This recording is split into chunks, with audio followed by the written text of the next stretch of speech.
Tayo po ay manalangin. Kinikilala po namin, Panginoon, na hindi po kami sapat upang maunawaan ang iyong mga salita. Kaya naman, humihingi kami ng tulong sa pamamagitan ng iyong Holy Spirit, Panginoon, na ikaw ang kumausap sa bawat isa sa amin sa pamamagitan ng iyong mga salita na aming pag-aaralan, Panginoon. Ikaw ang mag-encourage sa bawat isa sa amin. Ikaw ang magbigay ng comfort sa amin, Panginoon. Ikaw ang mag-convict sa amin. At ikaw ang tunay na nakakaalam sa kung ano ang kailangan namin, Panginoon, upang kami po ay mag-grow sa aming relationship sa iyo, upang i-transform mo kami sa wangis ng aming Panginoong Yesus. Dahil ito ang main objective mo sa aming mga buhay para sa luwalhati ng iyong pangalan. Amen. Amen.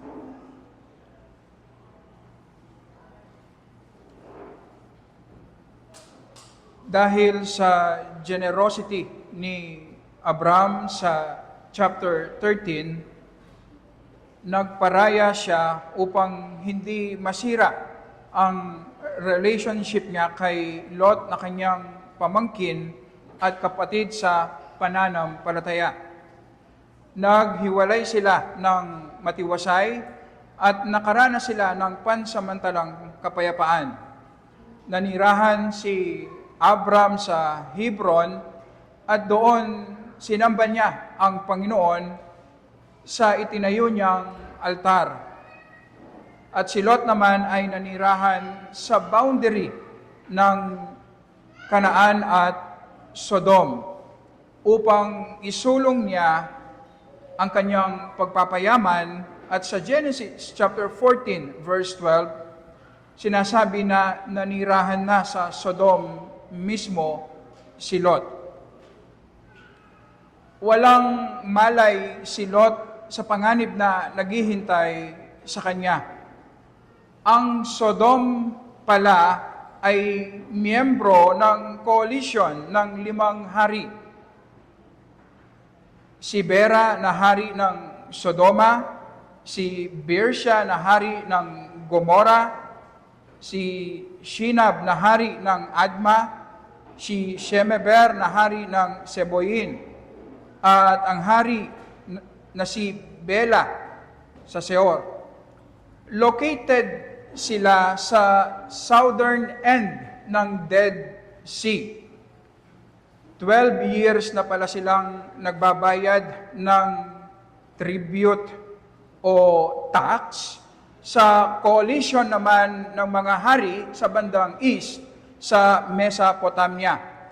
At ang mga haring ito ay kinabibilangan nina Amraphel, hari ng Shinar, si Ariok na hari ng Elasar, si Kedar Lomer na hari ng Ilam, at ni Tidal na hari ng mga Goyim.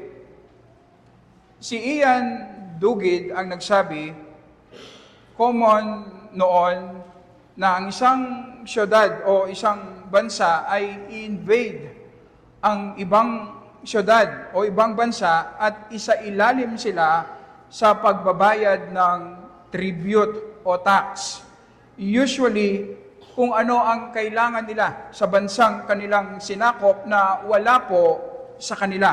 Halimbawa, sa panahon natin ngayon, ginagawang kondisyon ni President Trump na magpapatuloy ang kanyang tulong sa Ukraine laban sa Russia kung ibebenta lahat ng Ukraine ang lahat ng kanilang minerals at natural resources sa US. Ganun din po ang interest ng Eastern Coalition na nasa Mesopotamia sa southern cities ng Jordan ay mga tanso naman ang gusto nilang makuha. Ito ang kailangan nila na upang makagawa sila ng mga agricultural tools at weapons.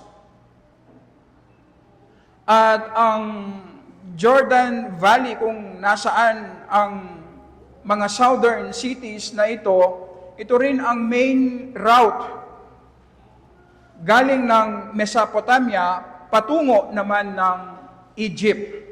Di ba yan din ang dahilan kung bakit inaangkin ng China ang West Philippine Sea, dahil ito ay daanan ng trade at posibleng merong langis na makukuha.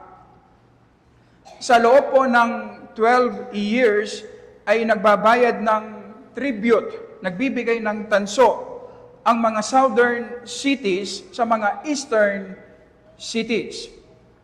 Sa 13 taon, sila po ay nagrebelde laban sa southern cities. Tumigil sila sa pagbabayad ng buwis, pagbibigay ng tanso. Dahil malaki ang interest ng Eastern Coalition sa mga syudad malapit sa Dead Sea, sa 14 na taon ay dumating si Kedorlaomer. Siya ang nangunguna sa Eastern Coalition, at ang mga haring kasama niya, in-invade nila muli ang mga syudad sa Jordan Valley, kasama na ang Sodom dito. Sa verses 5 to 7, ang ginawa nila ay sinakop nila ang mga syudad o bansa na pwedeng tumulong sa mga southern cities, kasama na ang Sodom. Sa verses 8 to 10, ginapi nila, na-invade nila muli ang mga southern cities, at kasama na po dito ang Sodom kung nasaan si Lot. Kinuha nila ang lahat ng kayamanan at ang mga tao ay ginawa nilang bihag. Sa verses 12 to 13, dinala nila si Lot na anak ng kapatid ni Abram na nakatira sa Sodoma at ang kanyang mga pag-aari, at sila'y umalis. 13. At dumating ang isang nakatakas at ibinalita kay Abram na Hebreo na naninirahan sa mga puno ng ensima ni Mamre na Amoreo, kapatid ni na Eskol at Aner. Ang mga ito ay mga kakampi ni Abram. Ang unang lesson na makukuha po natin dito, ang paglalaban, ang giyera na ito ay nakasulat po. Ito ang unang na isulat sa kasaysayan ng mundo. Sa panahon po noon, kamukha din ngayon, ang gyerang ito, ang pangyayaring ito, sa secular world, ay nakatuon po ang atensyon ng buong mundo. Nakilala natin, halimbawa, si Kedorlaomer na hari ng Elam, na siyang pinuno ng Eastern Coalition, dahil naisulat po ang kanyang pangalan sa Bible. Naisulat ang pangyayaring ito na isang secular history dahil nakadaupang palad lamang nila si Abram. Si Abram na pinili ng Panginoon upang isulong niya ang kanyang paghahari. Pwede nating sabihin na ang mga haring ito, sila ang mga sikat, mayayaman, itinuturing na powerful ng mga tao sa mundong ito. Sa panahon natin ngayon, naririnig natin palagi ang pangalan ni President Trump, ni Putin, ang presidente ng China, ang NATO, ang military alliance ng mga European countries kasama ang Amerika. Ganon pa man, napapansin po ba natin na naisulat lamang sa Bible ang secular history na ito dahil meron pong connection kay Abram sa kingdom ng Diyos, sa pagpapalaganap ng mabuting balita ng Panginoon. Ang mundong ito, makikita natin, ay ginagamit na stage lamang ng Panginoon upang i-advance niya ang pinaka-importanting agenda ng Panginoon. Ang itayo ang iglesia ng Panginoon, mag-create ng bagong humanity upang i-display ng Panginoon ang kanyang glory. Kapag nakikita natin ang nakakalulang kayamanan, kapangyarihan ng mundong ito, namamangha tayo. Nagkakaroon tayo ng kaisipan na tayong mga Kristiyano ay kaunti lamang, maliliit sa mata ng mundong ito. Para bang walang importansya ang ating ginagawa para sa Panginoon, ang ating pananampalataya. Ito ang pananaw ng mundong ito sa atin. Maliit ang tingin sa atin, tayo ang minority, insignificant tayo. Kabaliktaran naman ang pananaw ng Panginoon na makikita natin sa tagpong ito. Nagkaroon lang ng importansya ang mga hari na ating binasa dahil meron silang connection, nakadaupang palad nila si Abraham. Dahil sa connection nila sa ginagawa ng Panginoon na sa pamamagitan ni Abraham ay lalabas ang binhi, ang ating Panginoong Yesus. Sa Ephesians chapter 1 verse 22, sinabi ni Pablo doon na ginagamit ng Panginoon ang kanyang control, ang kanyang sovereignty sa mundong ito para sa ikasusulong ng kanyang iglesia. May absolute control ang Panginoon sa lahat ng pangyayari sa mundong ito. At ang sinasabi sa atin ni Apostol Pablo, ang lahat ng mga pangyayaring ito sa mundong ito ay ginagamit ng Panginoon upang paglingkuran ang layunin ng Panginoon sa kanyang iglesia.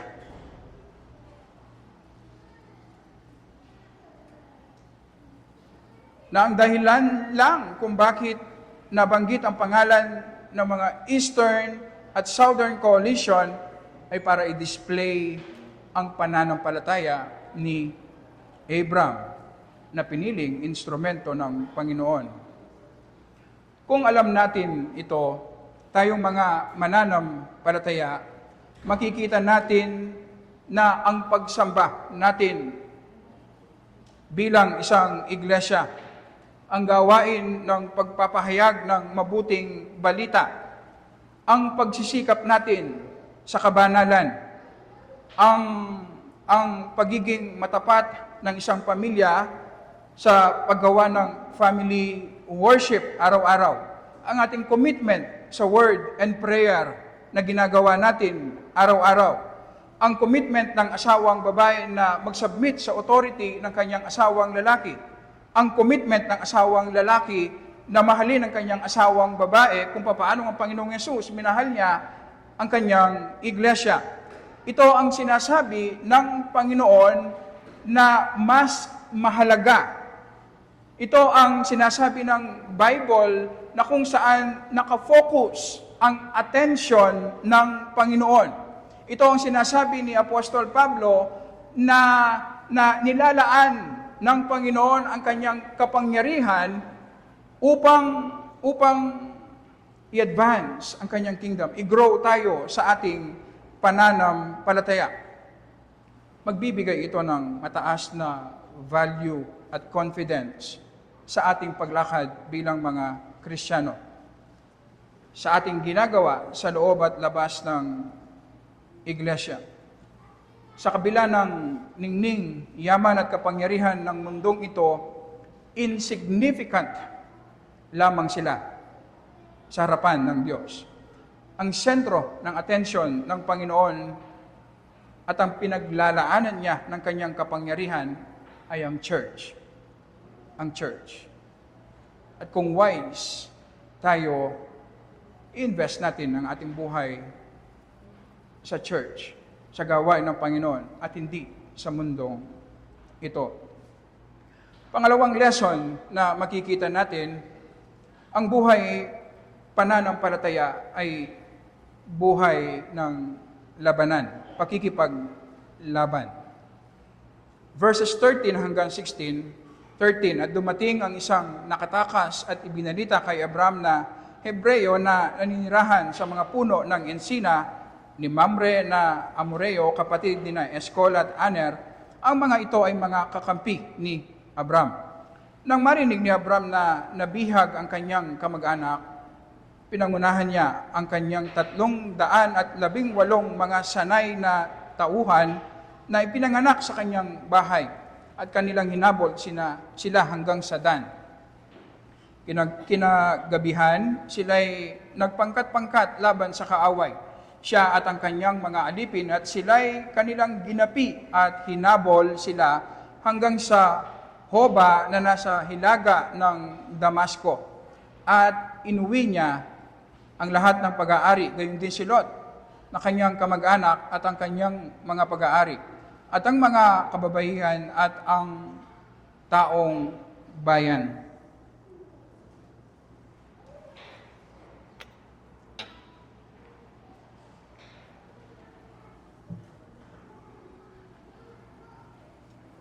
Nagtagumpay ang Eastern Coalition sa pangunguna ni Kederlaomer na hari ng Elam. Nagapi nila ang mga southern cities at kabilang dito ang Sodom. Kasama sa kanilang kinuha ay si Lot at ang lahat ng kanyang mga kayamanan.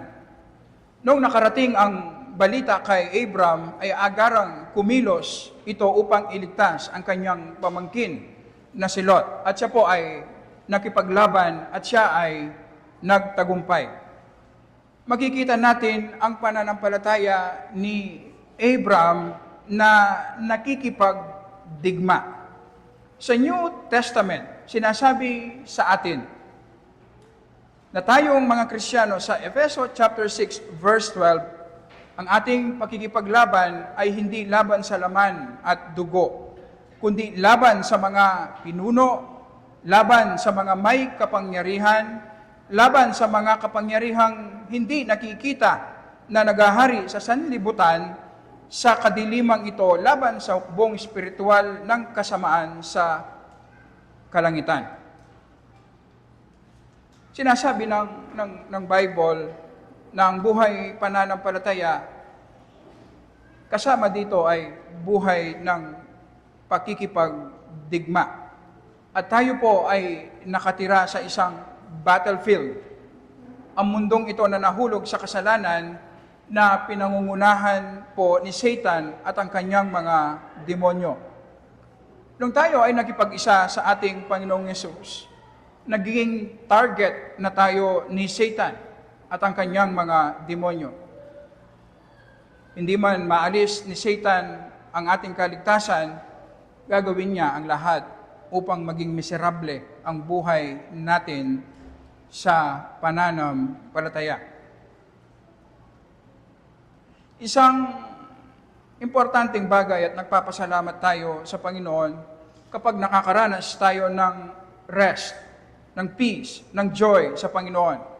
Pero wag nating kakalimutan na parte ng buhay natin bilang mga mananampalataya ay nakikipaglaban tayo spiritually, laban kay Satan at sa mga demonyo. Si John MacArthur ang nagsabi, kapag nag-umpisa tayong mga Kristiyano na maging matapat sa Panginoon, lumakad sa kabanalan, mag-uumpisa rin ang spiritual na labanan. Hindi lamang sa individual nating buhay bilang isang iglesia. Kapag naging matapat tayo sa salita ng Panginoon sa pamamagitan ng ating buhay at pagpapahayag ng mabuting balita, expect natin na makakaranas tayo ng maraming problema. Kapag pinagpapala tayo ng Panginoon, individually at bilang isang iglesia, mag-uumpisa din ang pag-atake ni Satan at ang kanyang mga demonyo.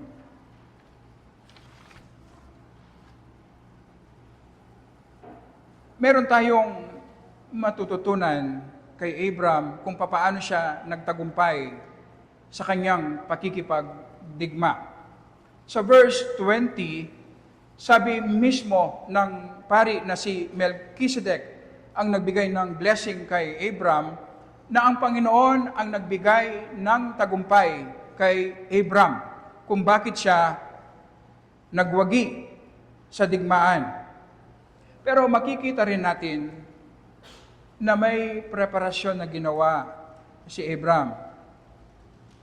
Bago dumating ang labanan, nakahanda na po si Abram. Una, nabasa natin na meron siyang nakahandang 318 trained men. At ito pa, gumawa siya ng peaceful cooperation sa mga kapitbahay niyang mga Amorites, Eshcol at Aner. Ang ibig sabihin, pinaghahandaan ni Abram ang labanan bago pa ito dumating, kaya siya nagtagumpay. Sa Efeso chapter 6 verse 10, sa kahuli-hulihan, patuloy kayong magpalakas sa Panginoon at sa kapangyarihan ng kanyang lakas. Ito po ang assumption ng Bible. Hindi natin kaya ang mga spiritual nating kalaban. Masyadong malakas para sa atin. Kaya sinasabi sa atin, magpalakas tayo sa Panginoon. Hindi natin itinutuon ang ating attention kay Satan at sa kanyang mga strategies. Ang focus natin, tayong mga mananampalataya, ay sa Panginoon na siya magbibigay ng tagumpay sa atin. Ang sabi ni Apostol Pablo, isuot natin ang mga baluti ng Panginoon. Makikita natin na ang sinasabing mga baluting ito ay ang katotohanan ng salita ng Panginoon, especially ang gospel, ang mabuting balita. Kapag tayong mga Kristiyano ay regular na naglalaan ng oras sa salita ng Panginoon at sa panalangin araw-araw, na sa pamamagitan po ng meditation ng Word of God, ay nire-renew natin ang ating kaisipan sa pamamagitan ng self-examination at repentance, ay pinapatay natin ang kasalanan sa ating buhay. Kapag araw-araw, tinetrain natin ang ating sarili sa mga Christian graces na bunga ng banal na Espiritu. Kapag araw-araw, nagsisikap tayong sundin ang kalooban ng Panginoon, ang ibig sabihin, naghahanda tayo sa labanan. Bago pa dumating ang matinding labanan na siguradong darating sa pamamagitan ng temptations, matinding trials, o difficulties, nakahanda na tayo. Tama na gusto nating maranasan ang kapayapaan, ang joy at rest sa Panginoon. Pero mararanasan natin kadalasan ang mga ito kung magtatagumpay tayo sa labanan. At magtatagumpay lang tayo kung araw-araw ay naghahanda tayo. Kapag hindi natin pinupuno ng salita ng Panginoon ang ating kaisipan, napakadali para kay Satan na i-deceive o lokohin tayo. Kapag meron tayong kasalanang kinukupkop sa ating puso, alam niyo po ba, gagamitin yan ni Satan. Hindi man laban sa iba, kundi laban sa iyo. Sisirain ka ni Satan. Kapag wala tayong daily devotion sa word and prayer, parang sumuko na tayo sa labanan siguradong mabibigo tayo at magiging mabigat ang buhay natin sa pananampalataya. Kapag alam natin na nasa spiritual battle tayo at alam natin na hindi natin kaya sa ating sarili, maghahanda tayo. Magiging masigasig tayo sa mga means of grace, word and prayer, at ang paglakad natin sa kabanalan, pagsunod natin sa kalooban ng Panginoon. At magbubunga ito ng kapayapaan, ng rest sa ating mga buhay. Panghuli na makikita natin, masisilip natin ang awa, ang mercy ni Abram, ang pag-ibig ni Abram sa kanyang pamangkin o kapatid sa pananampalataya. Kung anuman ang pinagdadaanan ni Lot, ito ay kanyang kagagawan. Deserve niya kung anuman ang paghihirap na kanyang pinagdadaanan. Siya ang tumalikod kay Abram at sa pangako ng Panginoon. Dahil sa kanyang pagmamahal sa kayamanan, ay nanirahan siya sa Sodom na dahilan kung bakit siya ngayon ay nasa kamay ng mga bandido. Pwedeng sabihin ni Abram, wala na akong magagawa. Yan ang bunga ng kanyang kasalanan. Yan ang kanyang pinili. Pagdidisiplina ng Panginoon sa kanya. Pero bakit sinuong ni Abram ang panganib upang tulungan lamang ang kanyang pamangkin na tumalikod sa kanya? Hindi deserve ni Lot ang tulungan siya ni Abram. Naalala siguro ni Abram na siya rin dahil sa kanyang kasalanan sa Egypt ay nakaranas siya ng maraming problema, ngunit tinulungan siya ng Panginoon. Hindi ba yan ang picture ng binhi na magmumula kay Abram, ang ating Panginoong Yesus? Kamukha natin si Lot, na dahil sa pagtalikod natin sa Panginoon, tayo ngayon ay papunta sa kapamakan, at ito ay dahil sa ating sariling kagagawan, at ito ang deserve natin, ang impyerno. Pero bakit inubliga ng Panginoong Yesus ang kanyang sarili sa pamamagitan ng pagiging tao? Ginawa niya ang kanyang sarili na kapatid natin upang ibigay niya ang kanyang buhay sa krus para sa kaligtasan natin na makasalanan. Tayo na hindi karapat-dapat, pero minahal tayo ng Diyos nung tayo ay makasalanan pa. Namatay ang Panginoong Yesus para sa atin. Kung naranasan natin ang ganitong mercy, awa mula sa Diyos, na hindi tayo hinintay ng Panginoon na maging karapat-dapat bago tayo iligtas, at hindi lamang basta inilagay sa alanganin ng Panginoong Yesus ang kanyang buhay, kundi namatay siya sa krus bilang ating kahalili. Kung naunawaan natin ang awa ng Panginoon sa atin, palagi tayong nakahandang tumulong sa mga kapatid sa pananampalataya o sa ating kapwa na sa anumang paraan, mapa-financial man o spiritual, ay nakahanda tayong tumulong. Sa Mateo chapter 6, verses 2 to 4, tinuturo ng Panginoong Yesus kung papaano dapat gawin ang pagtulong sa mga nangangailangan. Ang sabi niya, huwag tayong tumulong upang ipakita lang sa mga tao na tayo ay tumutulong. Kung ano ang ginawa ng ating kaliwang kamay, huwag na nating ipaalam sa ating kanang kamay. Kung papansinin po natin, ang tinuturo dito, yung tamang paraan. Bakit? Kasi ina-assume ng ating Panginoong Yesus, ang isang anak ng Diyos ay tumutulong. Ang anak ng Diyos, ina-assume ng Bible na tumutulong sa mga nangangailangan, nagkakaloob. Kasi ang ating Ama na nasa langit ay umiibig sa mga nangangailangan. Ito ang tinatawag nating mercy ng Panginoon. Hindi natin tinitignan kung deserving ba ang taong ito o hindi. Kasalanan ba niya o hindi? Maaabala ba tayo sa ating pagtulong? Mahihirapan ba tayo?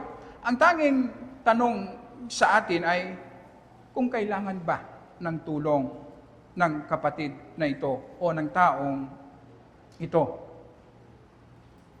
At dapat tayong mga mananampalataya kamukha ng ating Ama na nasa langit, willing tayong mag-sacrifice.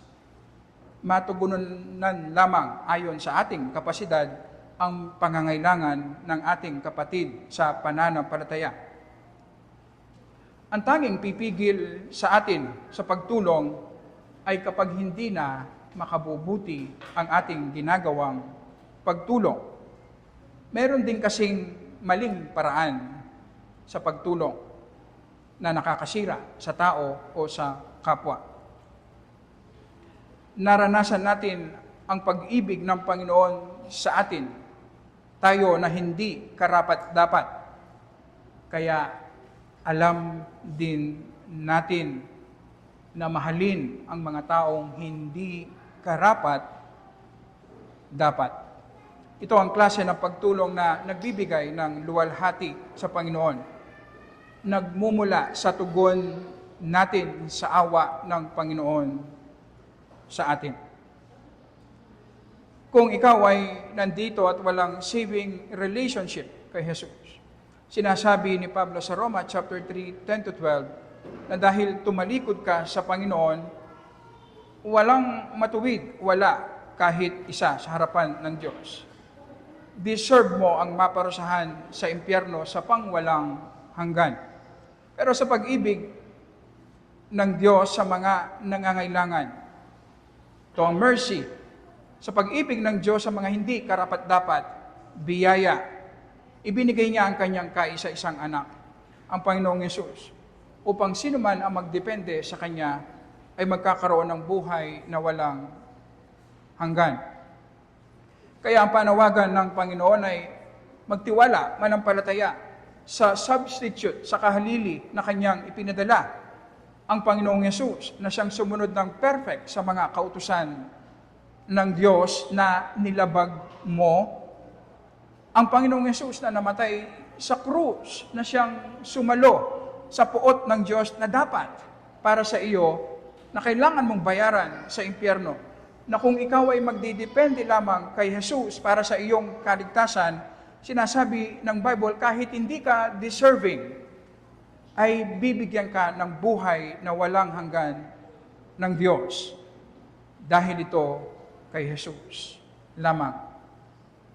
Kaya ang panawagan ng Panginoon ay manampalataya ka kay Jesus para sa iyong kaligtasan. Tayo po ay manalangin.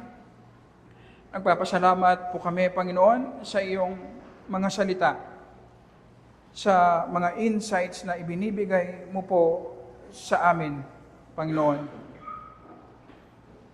At salamat na palagi mo kaming tinuturo sa aming Panginoong Yesus. Dahil